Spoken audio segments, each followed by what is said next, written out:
Alrighty, folks. Welcome back to the Mushing Alaska podcast. Brendan and Sean here.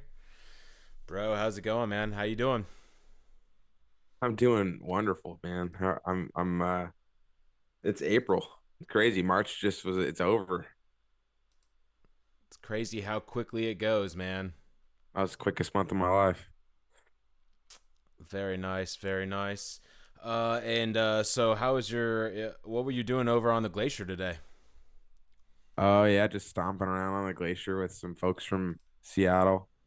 And it was awesome. Just beautiful, beautiful place, Mount Niska Glacier. You should check it out if you get a chance. It's a fun gig doing the guiding out there for sure. Just driving people out, doing a day trip and get grabbing some lunch and coming back.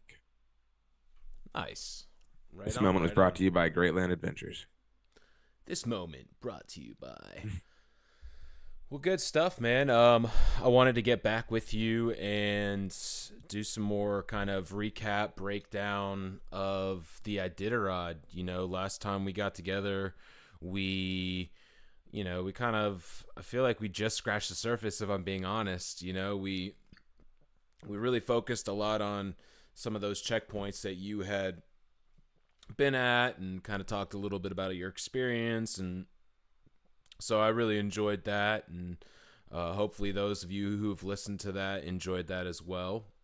Um, but we got to kind of actually break the race down, you know? So I kind of wanted to do that and just kind of like talk about some of our favorite storylines and just anything else like that.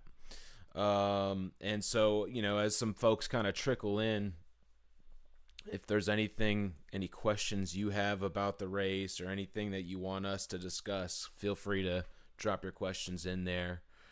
Um, but let's, like, I was thinking we could kind of break the race down into three sections. Like, there's the race to like your 24, there's the race to, the Yukon, and then there's like the race to the coast kind of thing. I don't know. You probably have a different perspective than I do about the race, but like you would say the first third of the race is the race to the 24 checkpoint, right? Yeah, I think you said it pretty well. Yeah, get setting up the race for your 24-hour break. Do you want them to be tired enough to want to chill out for 24 hours, but not too tired that they can't get back to where they need to be in 24 hours? And so picking that spot, there's a lot of right places you can do it. It's usually somewhere between McGrath and Cripple. And honestly, Dallas 24 and Cripple. Like I wonder when the last person that 24 and Cripple. I wonder if there's like a musher watching that knows if Robert Reddington or something's watching. You have the interesting to know who was the last person to win the Iditarod 24 in Cripple, because it's not like the most common place to 24, but it's certainly worked in the past with multiple mushers. But yeah, the race to the 24, then you come out of your 24, and you don't want to go get too competitive, but you want to just be within a shot, and then keep your team strong, and then see if you can you know make make some kind of move, maybe, or maybe just make a push at the coast. So yeah. So yeah, for that first third of the race, I would say it was kind of what between Jesse, um, Dallas, and I think that was mostly. I mean, I guess you could say Travis as well. He was shaping up, but I felt like his move really was in that second half of the race. But what were your thoughts? Like, obviously seeing Dallas and Jesse up there at the top, that's kind of probably something to be expected. Maybe I guess I was surprised at Dallas being up there so early. In years past when I've watched Dallas generally is maybe kind of like creeping his way slowly up towards that top 10, and maybe it's the bib number, but he was making his move, or not move, but he was at the top early on. But what was your thoughts about just the first third of the race, or what was your perspective with that top of the pack? I know you were at some of those checkpoints in that first third of the race, so just any thoughts on that? Well, from my recollection, it's all just from recollection. But I think maybe Dallas was up near the front for like, I mean, Finger Lake is like the second checkpoint, and that's when he got there. He had the Moose encounter and the 3 hour. He had kind of a delay, that maybe didn't happen until after Finger Lake, but yeah, that's when he had to take. I guess he did kind of go first out into Cripple, but that was one of those things where like, once that was because everybody else was already taking their 24. So like you go out to Cripple, you're like, it's deceiving. It looks like, oh, it's like he's way out in front. No one's even left Ophir, and he's 50 miles from Ophir, but that's because everybody else, literally everybody else, didn't take their 24 in Cripple. He was the only person. And so everybody on the trail had stopped for 24 hours. So he got like, no, it looked like he was like 70 or 80 miles out in front, but you knew once that penalty was coming that wasn't going to be the case after he leaves his 24. But And it can be deceiving before those rests. You have the mandatory rests and whatnot, and so it's kind of tricky.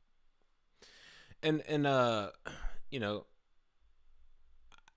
do you feel like, because Dallas hasn't traditionally stopped in Cripple, I think maybe he has a few times, but that's usually not his move.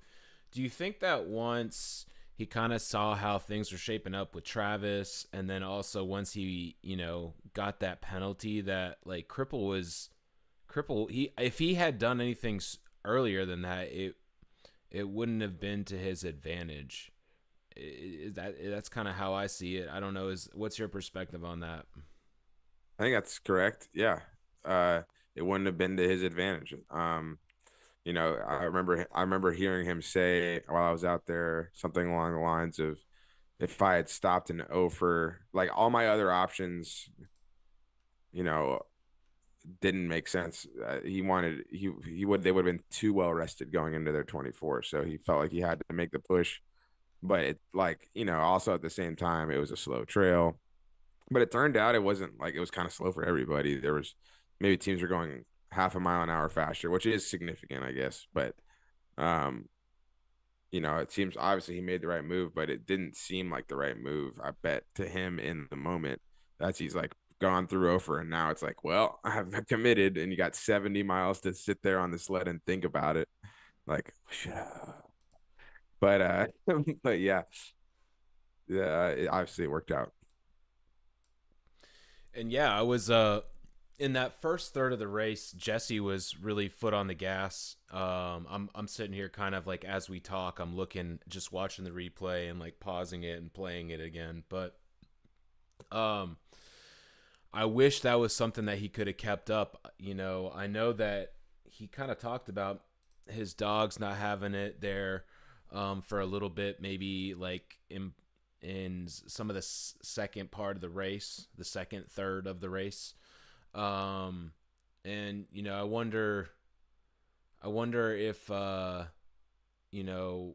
wonder what was just going on there. I would love to talk to him and get him back on, and just kind of hear things. I know that he's got the Cobuck coming up, so I'm sure he's going to be looking to you know second or third place in the Iditarod, and then follow up his Cobuck. But I just would love to see what was going on there, because I know he had like a strong coming in strong, and I don't know. I felt like the race for Jesse kind of seemed to taper off a little bit there in the second half of the race. I don't know. Just like looking at it now, I'm like, man, he was just like zooming on through. Just thoughts on Jesse's race in general, or just, I mean, did you have any interactions with him out there on the trail or anything like that?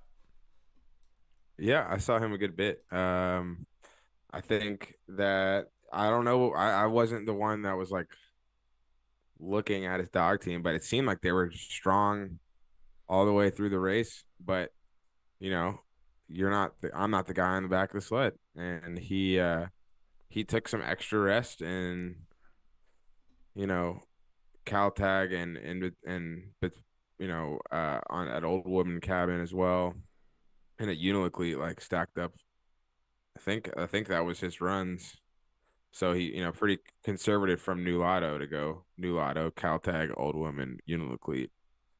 And it's just so that was, opened the door for other people. Travis had his, you know, long, unexpectedly long journey from Caltag to Unilicleat that brought him back down, back with the chasing pack.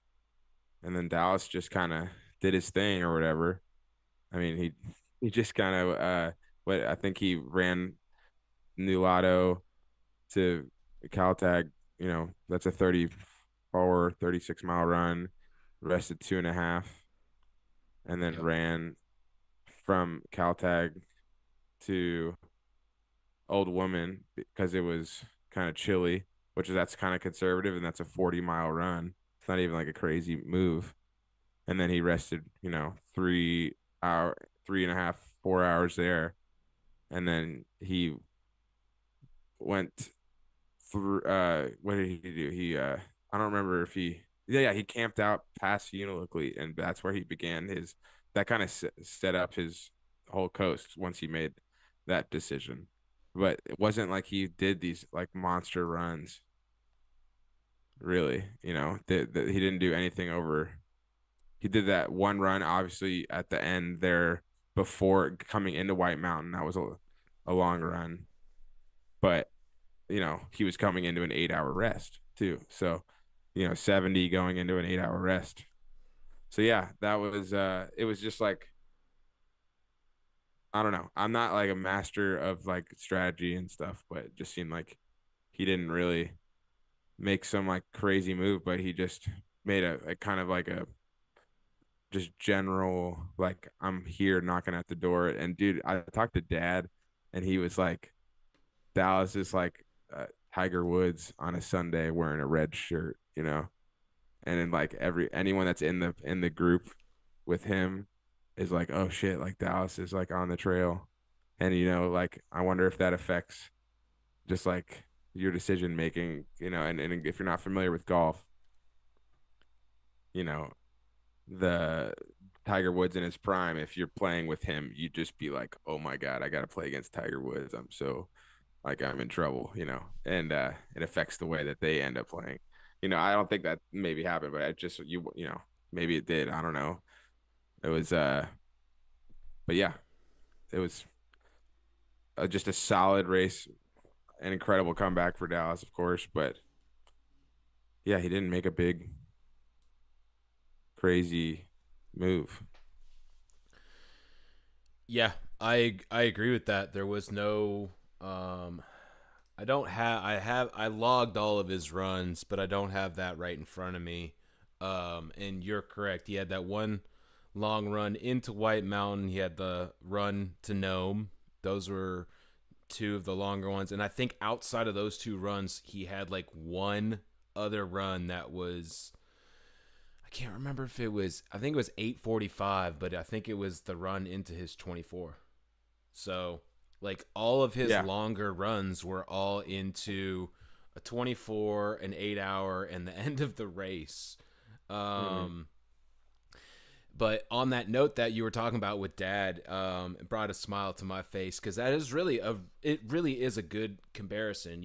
Tiger Woods, these golf tournaments, if you're not familiar, they had 4 rounds, right? So on the last day, Tiger would normally be, if he was always on Sunday, he would wear red.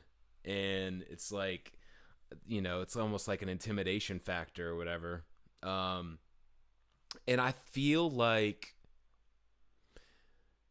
like the equivalent to Dallas or to Tiger putting on his Sunday red was, you know, after his 24-hour, he made those.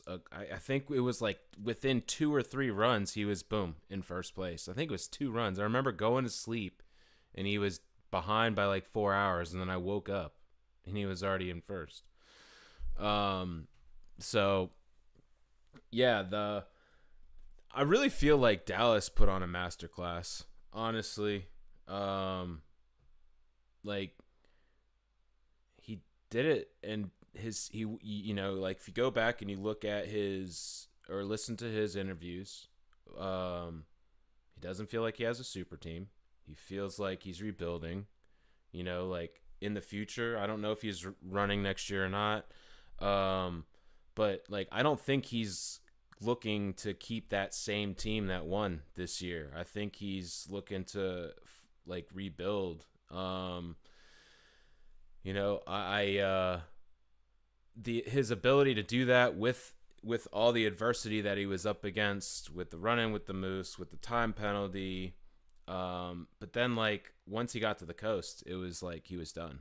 And that's I guess I need to go back and kind of keep notes, but like that's yet again another time where I hear a lot of, oh well, the race doesn't start till you get to the coast, but like I haven't really experienced that as a fan. Like last year, I guess Ryan made those runs, those pushes. And ultimately, what happened last year kind of felt like this year. You had Pete and Richie in what became a race for second, and same could be said with Jesse and Matt Hall. It wasn't really like, oh, who's gonna give Dallas a chance here. It was more like who's gonna get second.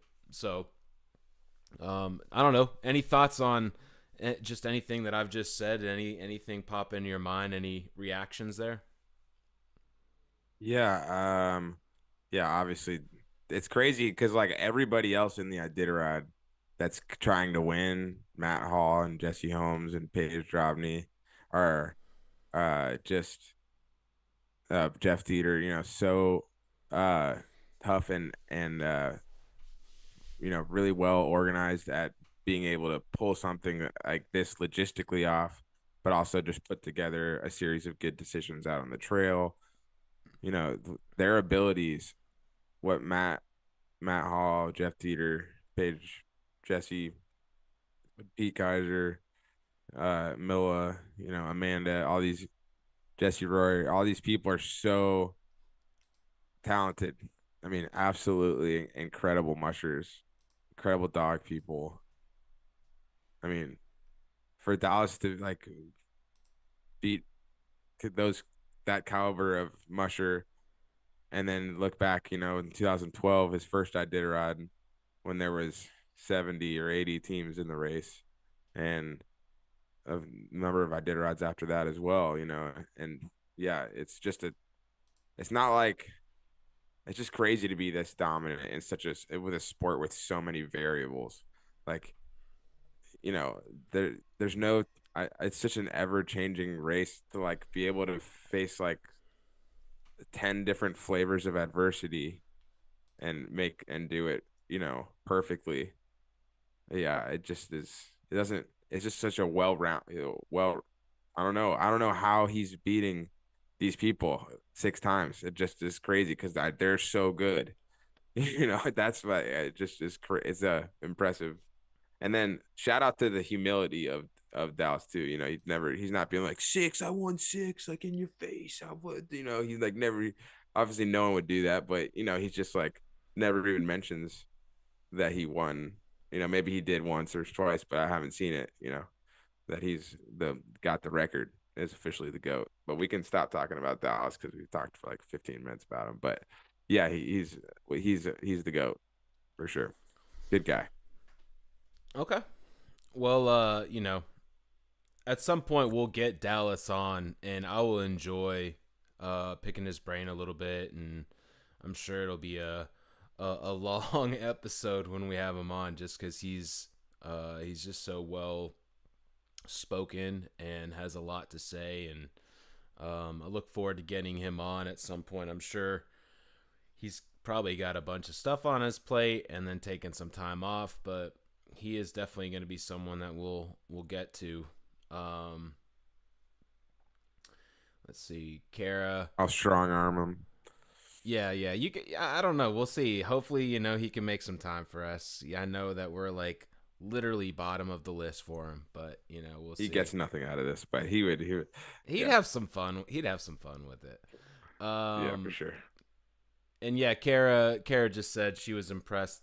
That Dallas was able to kind of stay focused after the Moose incident, and I also wanted to uh, say, well, like in Nikolai, I saw him. He was like, dude, I just want to have like one not shitty run, and like every run with like it was just the Moose run. It wasn't like the only tough run. Like going from Finger Lake through like the steps and then the gorge and then the burn, to follow the Moose. And the burn was brutal this year. No one, every mushers are so good and the dog teams are so good, but everybody's like, yeah, it was fun. Da, da, da. But like it was, I flew over that shit. It was crazy, dude. There was like no snow for like dozens of miles, and there's just like this like ice dirt path of ice and rocks and trees, and it was like the gnarliest. Like you would never go on a run through that kind of terrain in training.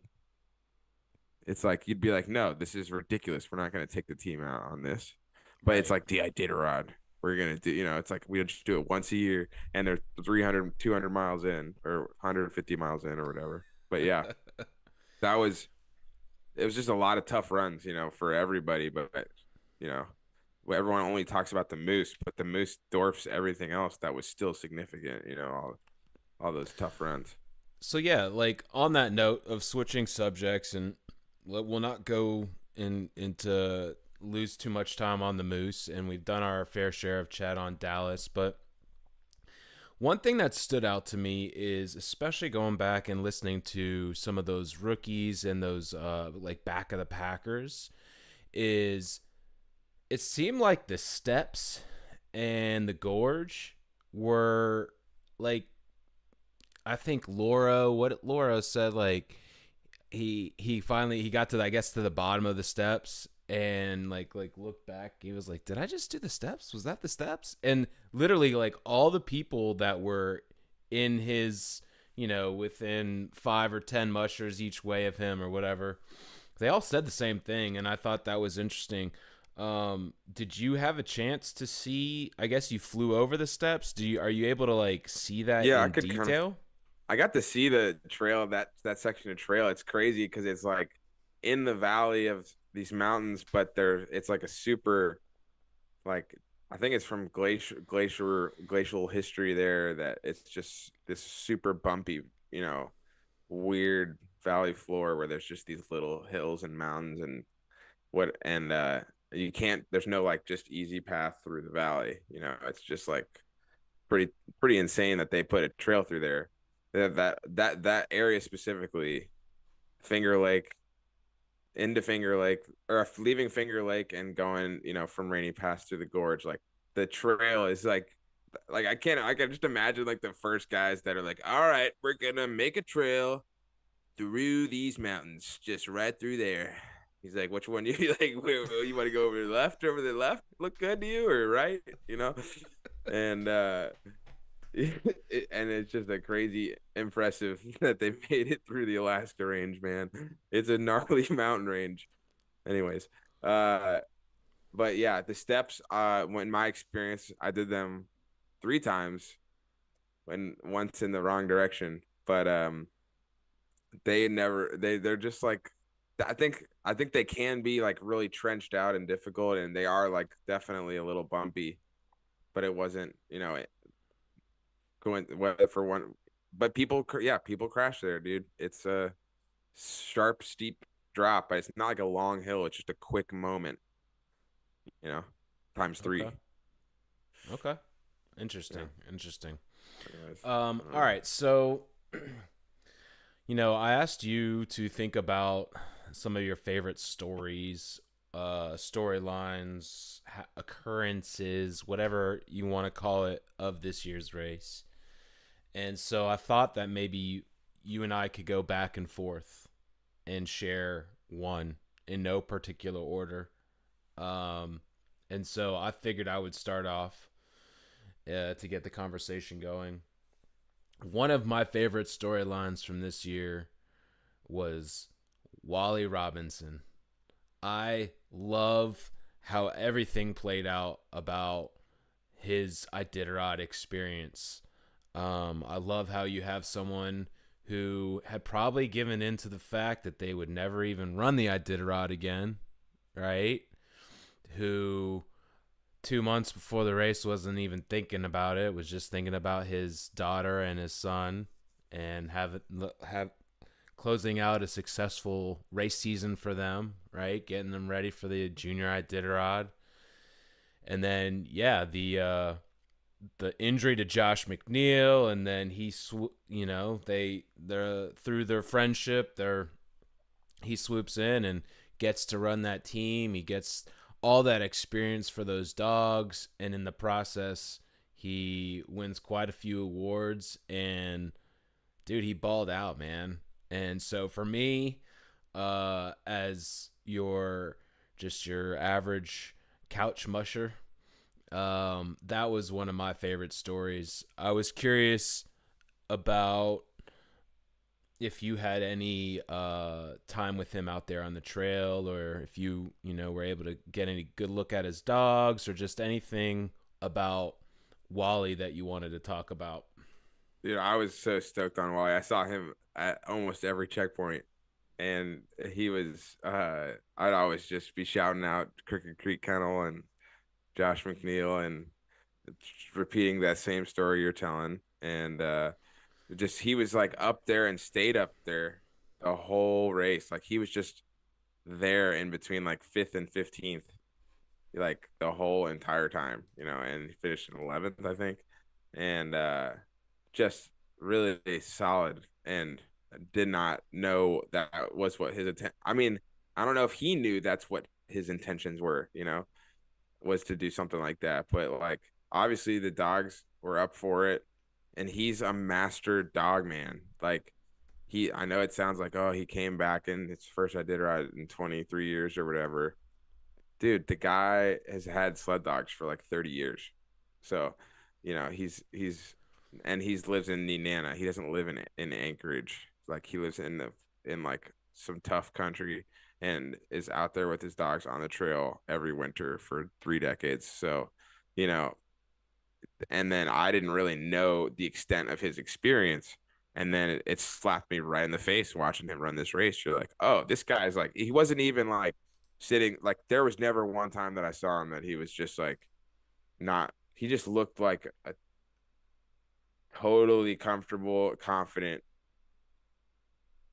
with this like whole situation, making his schedule and feeding his dogs, caring for the dogs, and just deciding how long to run and rest. He just was super like like perfectly dialed in, and it was cool to see. And he's super humble about it, doesn't have. And yeah, I just one of the total gems of the stories of this race was that, for sure. I'm glad you brought that up. Yeah, I'm I just am super impressed. I know that it's not like he ran the race in 01 or whatever it was, and hasn't done anything. But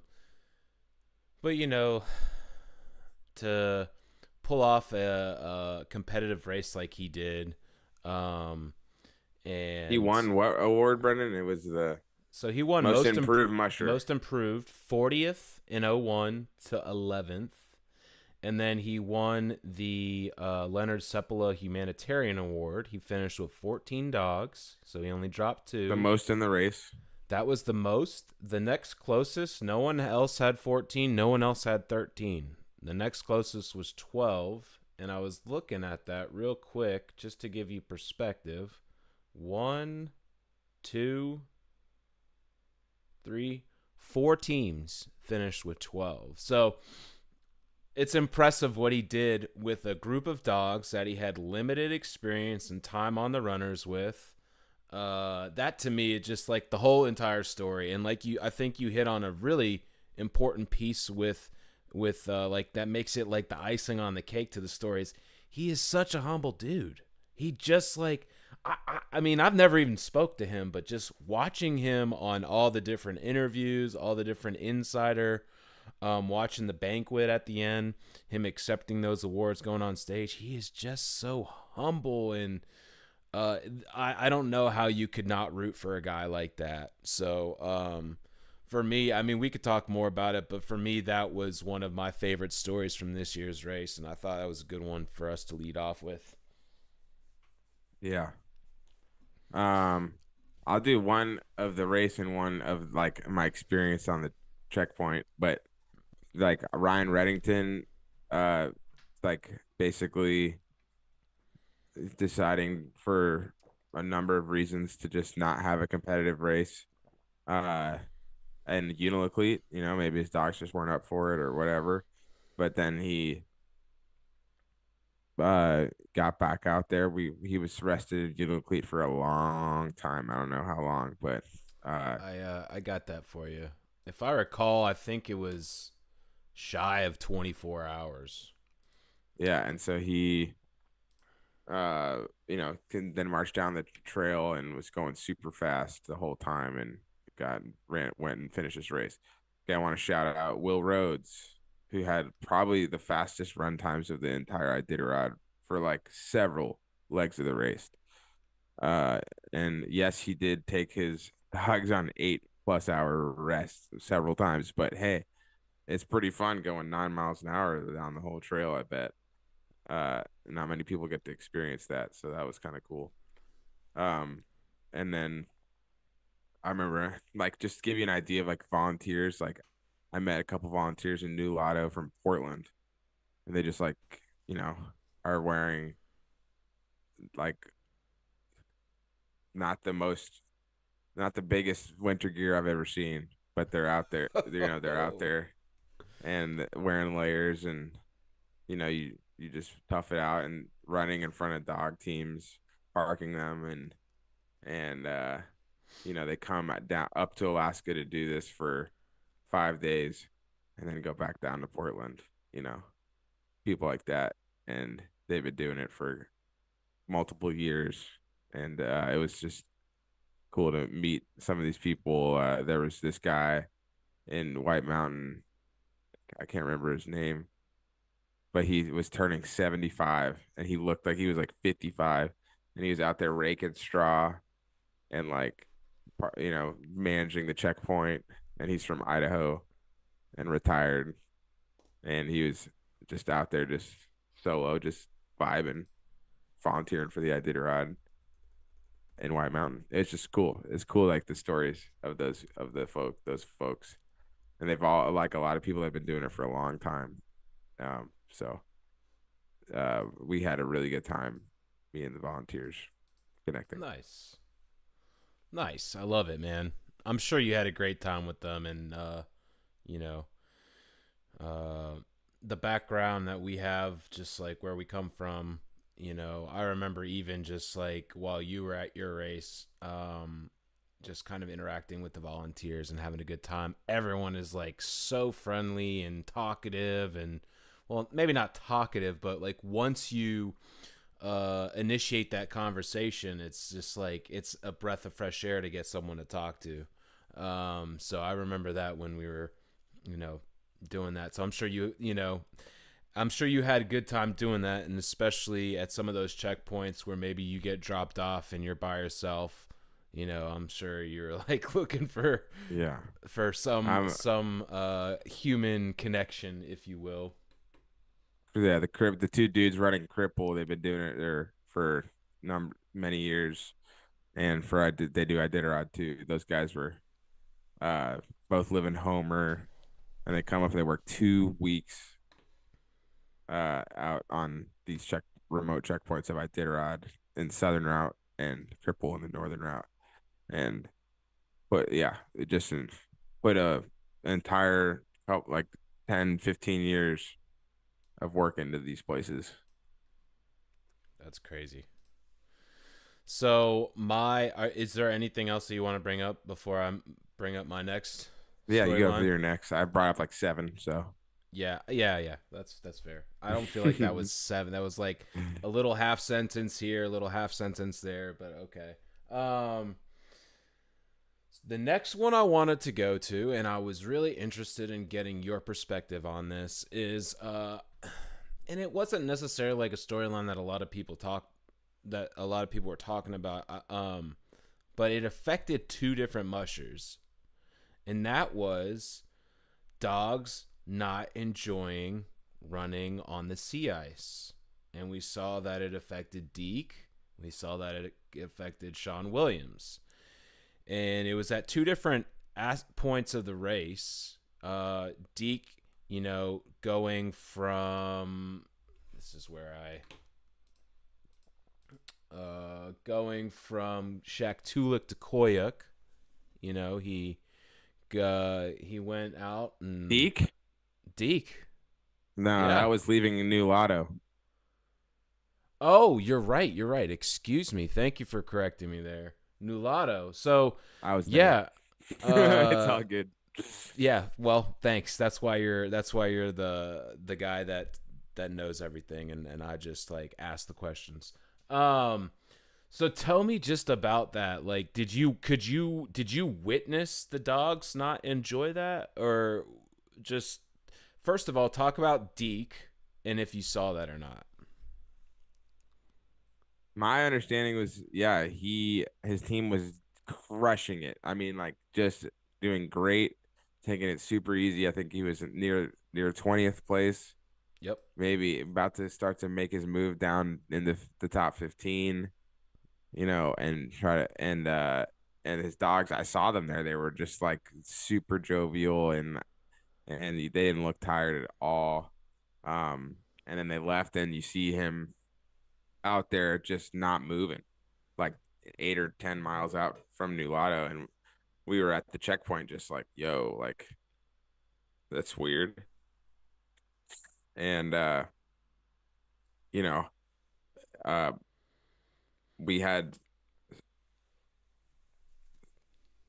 we just waited, and we knew he was fine, but we didn't know for sure, and we were a little scared, and so we there were some people out on the trail, and we were able to, you know, send them out there, and they had the ability to let us know if there was a serious problem, and it wasn't a serious problem. It was I had talked to Deke about it. I don't know how much he's told like the public, and I don't want to be like telling all the His story to details tell. if it's his story to tell or whatever. But yeah, the dogs kind of got a little spooked, uh, and well, for I don't know, it's definitely, I don't know. He was perplexed at the whole thing. Like it was total mental thing. Like the dogs just kind of yeah, had some kind of mental decision of just like, I'm not gonna, and he was like, I'm not gonna sit here and take, if you guys don't want to do it, then fine. You can't push a rope. And they went back to New Lotto, and when I left him, he was planning on getting back out there and trying to run again. But then by the time I checked into the internet, that wasn't the case. He had ended his race, so I don't know what happened after that. But yeah, you know, it's could be a genetic thing, could be, but it's a mystery, dude. This is not they're not driving cars here, not drive. These are like beings, and they have feelings and emotions and insecurities, just like any of us have. And just a combination of some of those things happened out there. Yeah. So he's out of Fairbanks. Is that like is running on frozen water not something that is in his terrain there in the Fairbanks area? It has nothing to do with that. Yeah, I mean, I think I remember hearing something about how there was a shift in the ice. The ice Okay. like like did a settle. It settled and it just, a little crack, and that was partially, had an effect on the dogs. But anyways, they're on rivers all the time, like for Okay. several hundred miles every winter on rivers. Okay. Yeah. Okay. I was just curious if it was Yeah. like a result of, sometimes we hear, so and so musher struggled this year because where they trained it was cold and the race conditions were warm. And so I was just Right. curious if it was something similar to conditions that they haven't Yeah. experienced or what. And so would you also say, well, I guess like I want to follow up on Sean Williams as well because like where Sean experienced it with his dogs, for me again, Couch Musher McGee over here, it's even much more of a head scratcher because he scratched there out of Gullivan on the way to White Mountain, and at that point, he's already experienced. Whoops, let's close that. At that point, he's already experienced the same thing that we're talking about with Deke and Nulato. He's already experienced that going out of Shaktoolik to Koyuk. And so, again, maybe you know more about what Sean experienced than I do. It'll also be his. We'll go ahead and give a plug. It'll also be his story to tell on the next podcast coming up on 2 days on Thursday, April 4th. We might do a live, we might not. We'll see what happens. Back to reality. So I'm just curious if you can provide some details on Sean or just your thoughts on what he was experiencing there. Yeah, I am looking forward to talking with him. I mean, I don't even, look. The reality is, let's just keep it in check. Like, it was a bummer, and it's not what the result that Sean or any of us wanted for him and his dogs, but did not have to go through what Calvin and Isaac and, you know, uh Hunter had to go through. You know, it's just a race. And the dogs are great. They're doing fine. He's fine. He's got a family. His family's fine. He's got kids. His kids are fine. It's just a race. You didn't finish it. Whatever. Maybe we'll do it again. Maybe you won't. It's all good. Just want to preface everything we're about to say with that. Okay. And Okay. All right. yeah, keep things in perspective. Uh, but yeah, left Galvin, and then his dogs, didn't go, and then went back to Galvin and hung out for a little while, gave the kids the rides. I think we talked about that last time, maybe, Yep. and that was kind of cool. And then he went back out many times, and then the dogs got on the sea ice, and you know, they had a conversation, many conversations, I think, and you know, ended up ending his race. And I don't know, everything else is just what you can guess what happened out there. But we're gonna talk to Sean, so he can tell instead of us guessing, and you'll see it in a week or in a couple days. Yeah. No, I just I thought that just the unfortunate decision of really the dogs to not want to perform on ice was tough for both of them. Deke, we've had him on. Sean, we've talked about him a few times. Leading up to the Iditarod, and obviously wanting to root him on. So, for that sake, for me, it was disappointing. But no, putting things into perspective, you hit a nail on the head there. Like, the end of the race for those other three had to be a lot more difficult of a pill to swallow, but For me, it was a storyline that I wanted to talk to you about and bring up, so that's why I wrote it down. And so I'll toss it back your way and see if there was anything else on your mind, storyline wise or just race wise, that we haven't talked about. I have many things to fall back on, so if you're Yeah. I if mean, you you're got the four four of the muscular ladies in the top 10 was cool.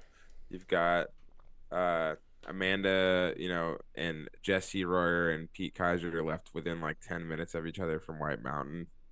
That was kind of fun for eighth, ninth, and 10th place.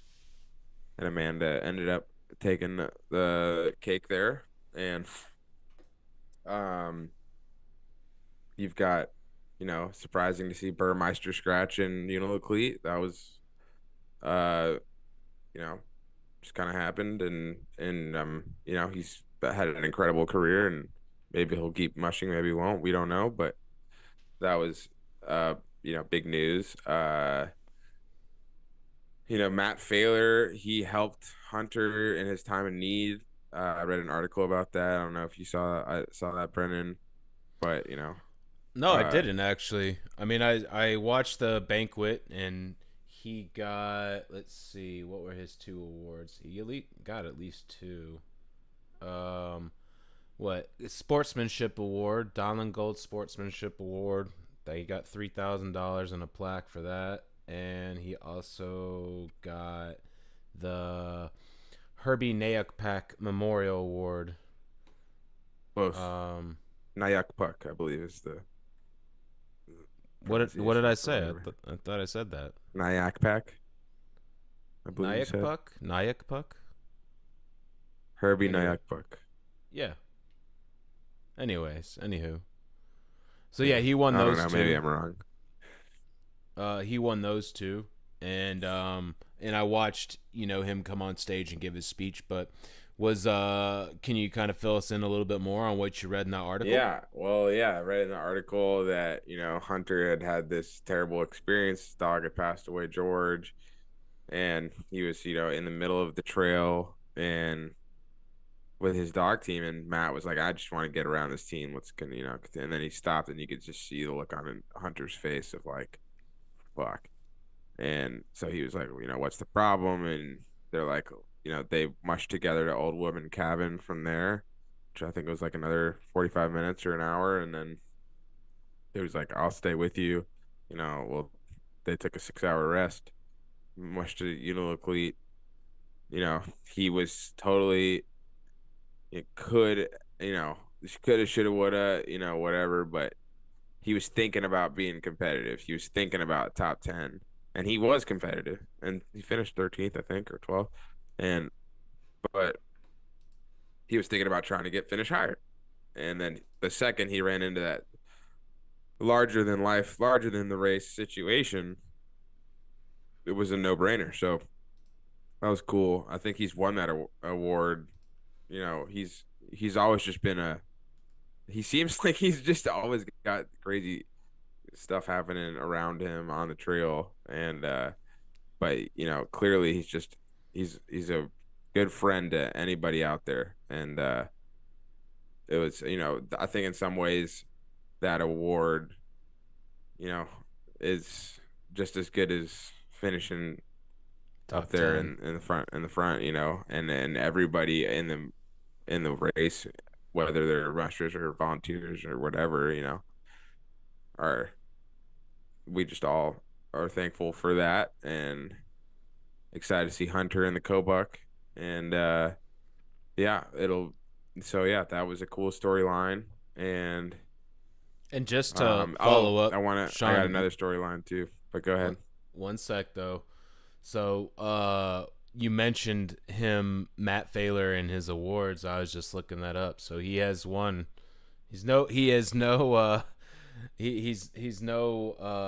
guest going up on stage there at the banquet in Nome. So he's won the Musher's Choice Award. He's won the Most Improved Musher 3 times. He's won sportsmanship. Now I think I just butchered that. he's won sportsmanship now twice, and he's also won most inspirational now twice. So kudos to Matt. That was definitely a great story, and you know, I'm sure for Hunter going through that was really difficult, and to have someone kind of sacrifice what you just, like you said, sacrifice their more competitive um race, I think says a lot about Matt. And uh I went back when we weren't sure what was going on with Hunter. I went back and was looking at the replay, and there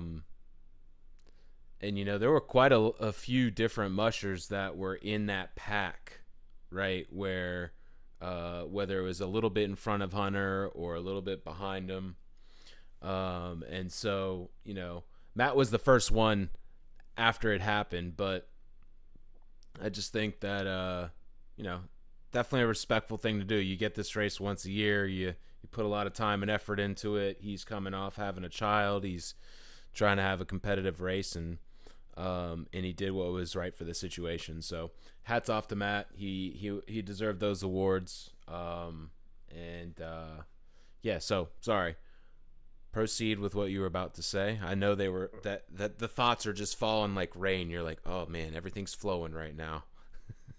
Well, Jessica Kleka, she finished her third Iditarod, I think, and she was 16 weeks pregnant.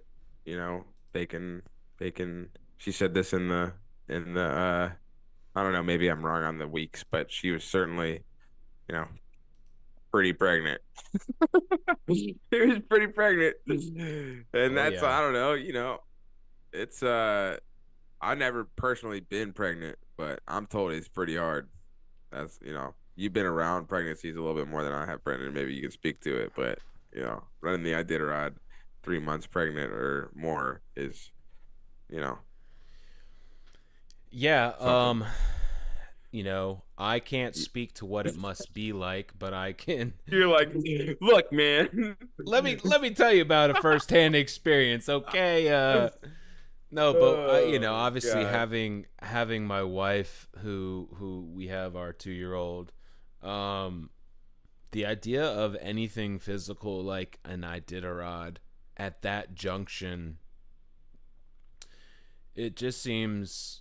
I don't even really. I don't know if I have like the words to put around wrap my head around it, but there, for me on my end, there is just a ton of respect and admiration for what she did. I think that it would be easier to do that not knowing that you're pregnant. I think, like, if Jess knew she was pregnant, she would have just been like, I'm pregnant. I'm probably gonna sit this thing out this year. But my wife is not Alaska strong. No offense, I love her, and damn, I'm barely that, Jessica Gleka is for sure. absolutely Alaska hardened in every sense Yeah. of it. So, yeah, I That just should be I have inspirational to some pregnant moms out there. Look, you're thinking about going on that one, that 20-minute walk. You should go on that walk, maybe, because and yeah, it'll be interesting. it's gonna be a strong baby. Absolutely. I mean, it's fitting for her, right? We've talked about her leading up to the Iditarod and the various races that she was in. All of her social media and her pictures she's posting with her little one. I forget her daughter's Lucy. name. Lucy. There, I was gonna say. So, like, she clearly is, a gosh, I can't even, like, I'm wrapping my head around it. She's a veterinarian, right? You better believe it. Okay, so she's veterinarian, a mother, and a musher, and she's pregnant. And as I continue to just go down that list, it's just like continues to strengthen my statement of admiration and just complete respect and almost like utter disbelief that she can just do that and do it so easily. I mean, not easily. Let me take that back. Yeah, right. But Yeah, like, not easily. it's just incredible to me that she finished as well as she did. So I'm glad you brought that up. Someone else, what did they say? That'll be quite the story for her child. She got to run the Iditarod with her mom. So she's already done. She's already done the race. Yeah.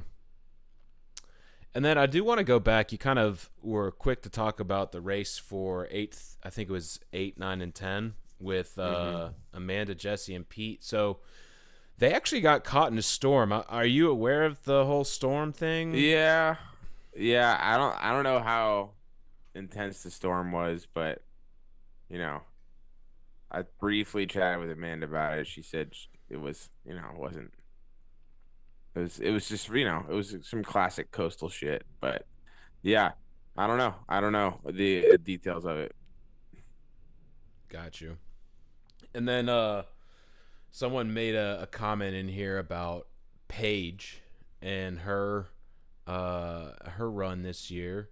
I mean, 5th place, dude.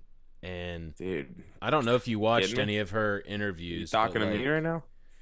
You talking to me? Are we gonna go there for a minute? We're gonna go through, 5th place through for the Squid Acres. for Squid Acres, eh? We love the squids. Hey, I like what we're talking love about the here. squids. Let's go, dude. So yeah, did you watch any of her interviews or not so much? Not a lot. I heard that her like final interview is hilarious from Greg himself, and I haven't watched it yet though. But I saw Paige at a lot of checkpoints, and she was very friendly, and I would like come to her with like great, and like when she got to New Lotto, I was like, you have the fastest time here. You're like 30 minutes faster than the 3 mushers in front of you. And she was like, what? Really? It's like, yeah, yeah, yeah. And she was just, uh, it's an amazing run. Just an amazing run, and how fun. Look, it's like,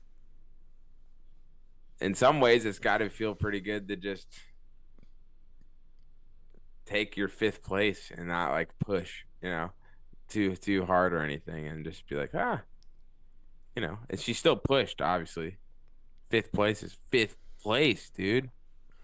But yeah, I mean, Squid Acres, man, those guys got some amazing dogs, couple of great mushers, 2 great mushers, not one, but 2. Yeah, I was. It just what stood out to me about listening and watching her videos was she's just doing her thing, dude. She's just in Paige world, right? And it's funny to hear you say that at one of the checkpoints you told, hey, you just had the fastest time by 30 minutes. She literally talks about that in one of her interviews. She's like, yeah, I've come into a couple checkpoints, feel like my dogs aren't doing that well, and that wasn't really that good of a run. And then people keep coming up to telling me like, oh, you just had the fastest time into the checkpoint.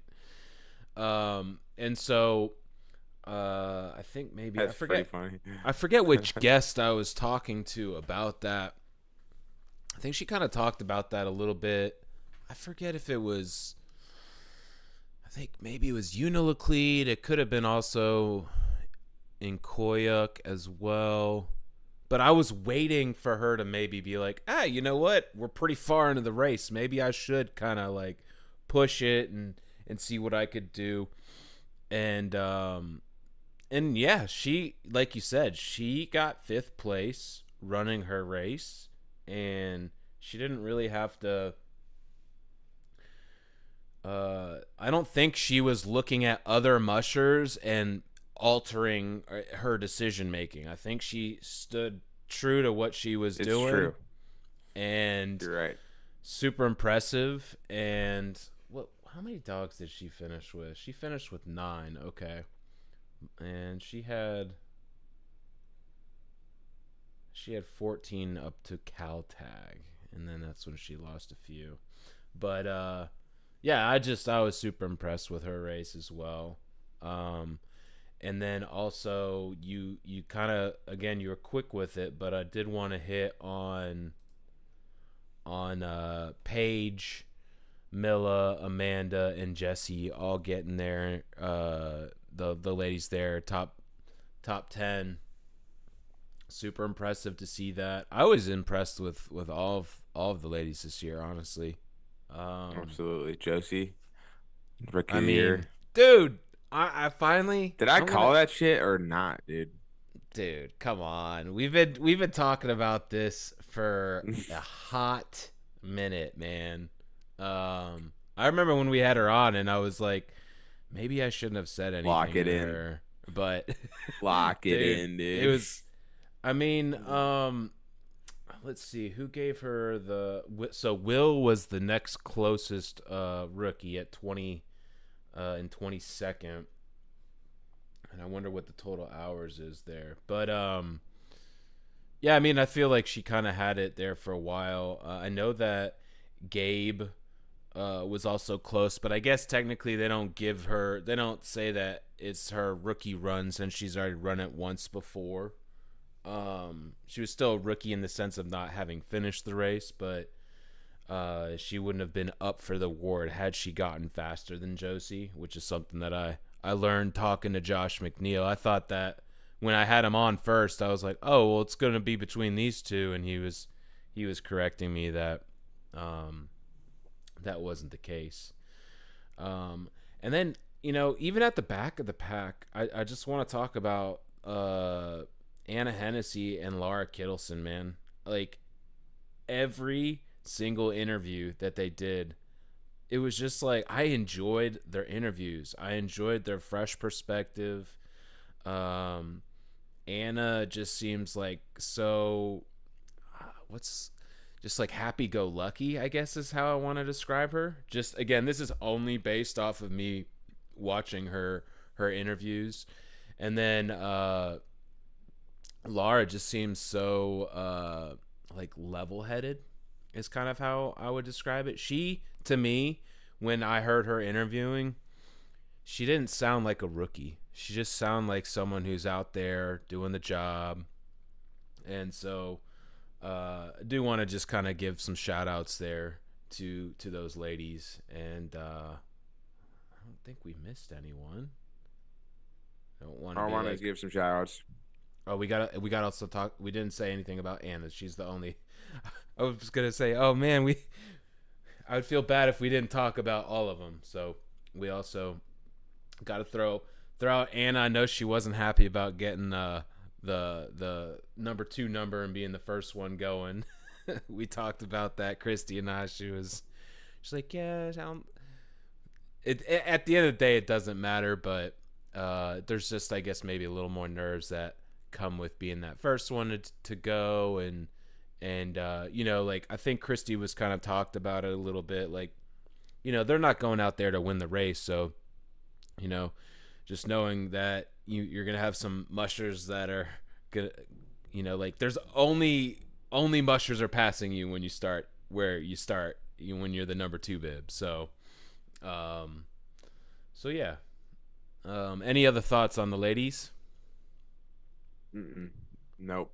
Shout out to Jeff Dieter and his incredible, most epic run ever to come in 4th place after I think he finished 12th or something. That's the closest he's been, and I mean, that's just an insane run, and everybody around him in the mushing, I mean, they were blown away by his team.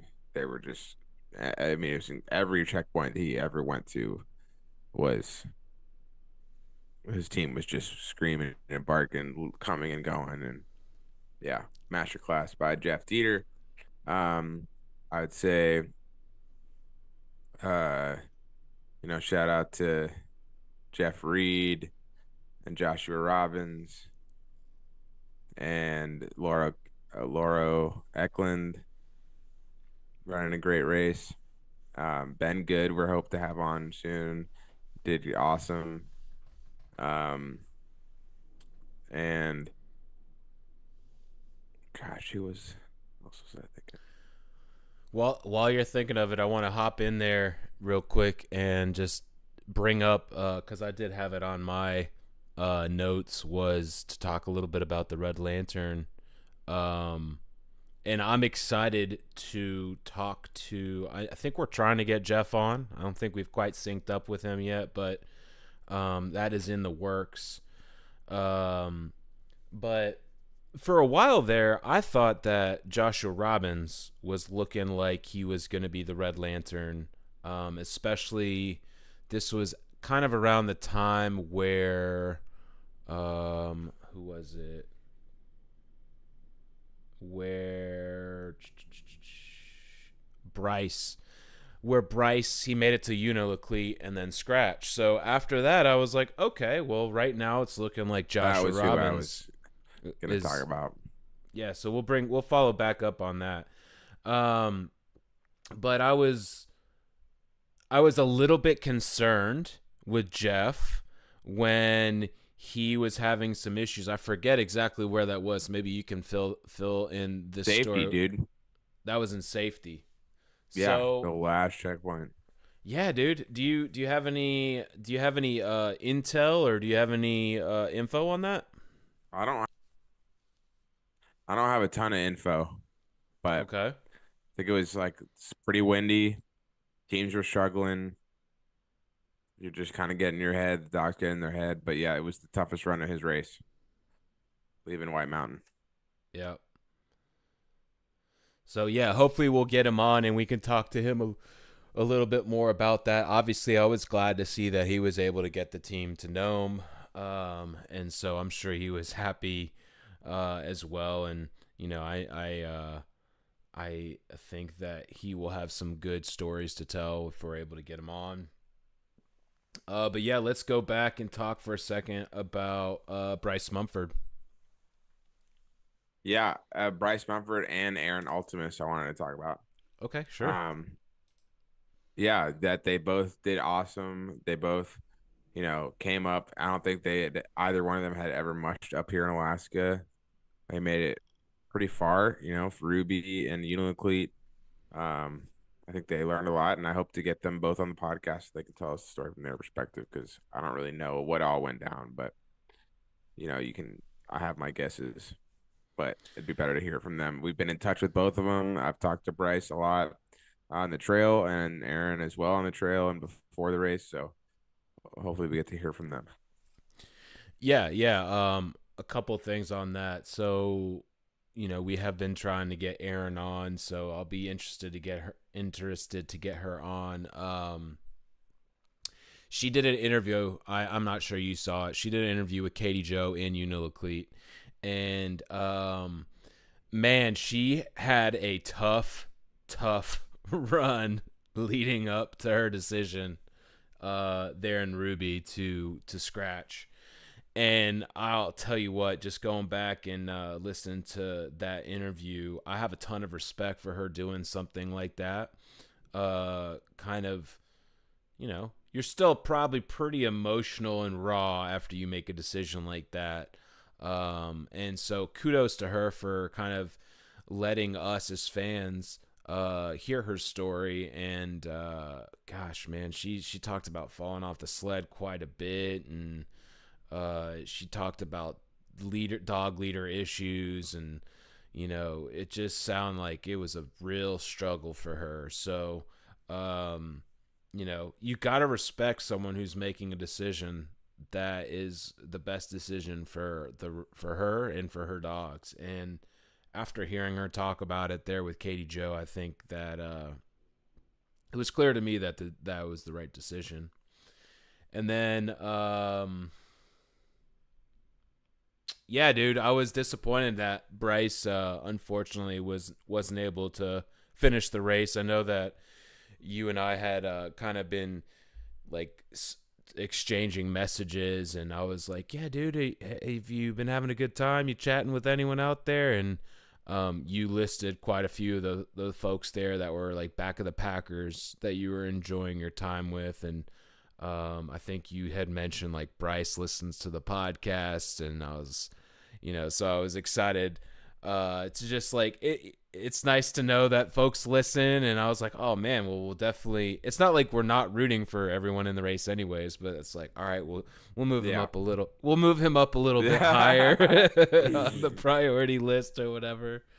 Um, so I just thought I would follow that up with my perspective on that as well. And then while we've talked about all of the mushers that weren't able to finish the race except for our boy Connor. And so I don't know if you were able to talk to him either leading up to that decision or afterwards. Obviously we got a ton of love for him. He came on earlier this year. Any insight there? I think that he got to his final checkpoint and had some sorenesses with his dogs that all showed up all at once, and there was many of them, is my understanding. I think that if he could redo the way that he left his 24, I'm sure there's a couple things he would do differently. I don't know exactly what his runs were leading into his scratch, but um it sounds like he's gonna be back. If it's not next year, he will be back. And you know, it was cool to see him out there, man. He's just a positive attitude. Again, it's we feel bad about the scratches, but you got to keep it in perspective, man. It's just he still ran 500 miles with his dogs, you know, plus more maybe. I don't know how far he made it He got exactly, to but Galena. he ran a long way with his dogs, and they did great. And he didn't want to keep going, and he didn't, so he didn't. Yeah, I mean, he was Galena distance from Anchorage to Galena is 5:45, so he's over halfway in. And yeah, on that note, I do want to kind of just we're rooting for everyone out there, honestly. I think part of why we do this podcast is just like getting access to mushers to tell their stories, to you know support this sport. And so we hate seeing it when someone doesn't finish a race, and just because they don't finish a race doesn't like knock them as a person, as a musher, or anything like that.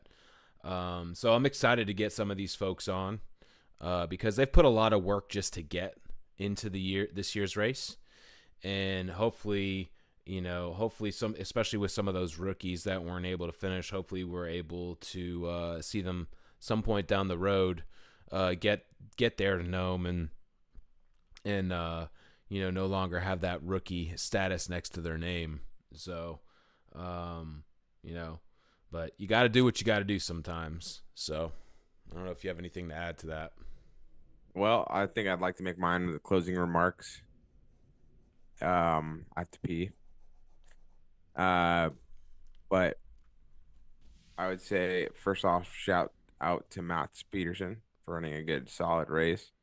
Not the classic Mats with it's not it wasn't quite in the top 10, but it wasn't in the back of the pack either. Solid race. Just his dogs just were steady and not necessarily the fastest, but steady and solid. And he did right by the dogs. I think he got whacked in the face by a branch or something. Yeah, he did. He I talked didn't about I didn't that. see the interview, but I just saw the scab on his face, and I was like, oh, that looks fun. Um, and then yeah, shout out finally to the solo sweepstakes race that happened in Chugiak. It's a 64-mile run split up into two 32-mile runs. And shout out to T-Dog race that happened up in Fairbanks, which was really cool. They had I believe they call it a sourdough start, which is where Dude. you I leave the love that. checkpoint and you have like your sled unpacked. You got to pack the sled, booty the dogs, hook up, and the team's on the line, but you got to hook up their tug lines and stuff. And it's like, what a cool idea. Well, I wish I would have loved to pay anything to be there. And we're gonna get someone on the podcast that was there at some point soon, and I want to hear about it. And next weekend's Cobuck, and we'll talk about that before the race happens, hopefully. And Brendan, closing remarks. Well, I have more to talk about, so I don't know if I'm ready to close it out. But I guess I gotta pee. If you I don't guess want to if, close it out, I guess if you I'll gotta go and pee and come back. I'll go and pee and come back. That's no problem. Nah, it's all good. I think, we're about an hour 15 in on this, and I think that Oh yeah, is that okay? I guess we didn't start on time. I forgot about that part. so, I think we've done a good job covering the race. I think that, if there are any questions of stuff we haven't answered or gone over, as we continue to have guests on, I have a feeling that a lot of those questions will get answered. So, And you can ask us those questions and we'll answer them. So ask us and then we answer them. It's crazy. If you ask questions, we answer them. So you got ask. questions, we got answers. Okay, what are we doing? We going back to that the Italian thing It's real so quick? much easier, What are dude. you It's so doing? much easier if you just ask the questions instead of us just babbling. So, Well, yeah. So, closing remarks are this, Sean. Thank you again for just being the best co-host there is around town. All right, we'll start Don't do there. this to me. I don't like this. And secondly, we will be going. We're gonna see what Sean Williams. He's our next guest for our next podcast. We're gonna see what his logistics are, but be on the lookout for an announcement.